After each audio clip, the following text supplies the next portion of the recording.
D'un livre best-seller pour enfants de Quinn Buchholz, paru aux éditions Milan, le vénérable metteur en scène Jacques Nichet tire un spectacle familial qui n'en est pas moins profond. Magique pour les enfants, nostalgique pour les grands et inversement. En tout cas, une étrange poésie voyageuse. C'est l'enfance perdue et en même temps pas perdue puisque c'est elle qui nous permet de vivre aujourd'hui avec ces émotions qui restent en nous. Un jour, Max m'entendit jouer du violon.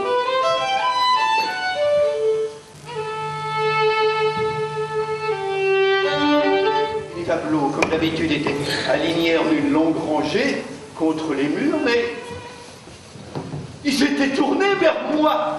Est-ce qu'il s'agit d'une histoire vraie? Non, non, ce n'est pas du tout une histoire vraie. Je l'ai cru moi-même, puisque c'est Quinn Buchholz et il parle de la quincaillerie de son père, Buchholz. Alors j'ai bien demandé à l'auteur, qui est allemand, qui vit à Munich, si son père était quincaillier. Non, non, pas du tout. Donc tout ça est inventé par l'auteur, qui est un peu romancier. L'auteur est un dessinateur de livres, d'habitude, et là, il a écrit un récit qu'il a illustré, mais on ne peut pas dire que le récit soit illustré. Il y a un récit d'abord, et puis ensuite des tableaux, une exposition de tableaux. C'est très original, parce que d'habitude, dans un livre pour enfants, surtout, les dessins illustrent le récit. Là, pas du tout.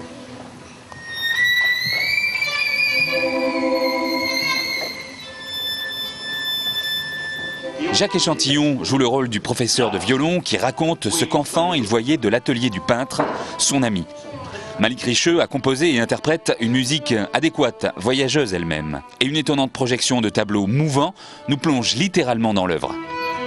On essaie de sentir ce qu'est un peintre. Alors là, ce que nous dit le livre, c'est que le peintre est l'ami du musicien, le musicien l'ami du peintre, et que finalement, dans chaque tableau, il y a un rythme proche de celui de la musique. Comme on dit d'ailleurs qu'au théâtre, on est proche de la musique aussi, par la voix des acteurs.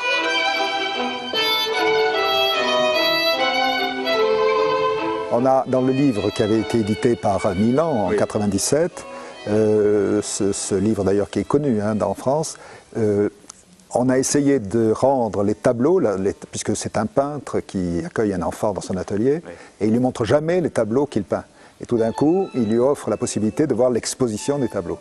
Alors, chaque tableau est différent, on ne sait pas l'histoire de ce tableau, c'est comme si le conte n'avait pas été écrit, qu'on a l'illustration d'un conte inconnu. Et ces illustrations sont très mystérieuses, en effet, très simples et en même temps très étrangères, familières et étrangères.